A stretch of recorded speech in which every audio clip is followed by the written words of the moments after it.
مهم د ځوان فکر بدلون دی ټولونه لومړی مهم د ځوان فکر بدلون دی هر څومره جذبه په انسمون دی غختی پکی هر څومره جذبه په انسمون دی ټولونه لومړی مهم د ځوان فکر بدلون دی ټولونه لومړی مهم د ځوان فکر بدلون دی بدلون دی غختی پکی هر څومره جذبه په انسمون دی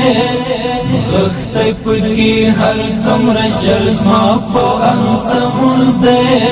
ټولونه لومړی مهم د ځوان فکر بدلون دی ټولونه لومړی مهم د ځوان فکر بدلون دی بدلون دی لار ته راولې د نوې نسل وروزه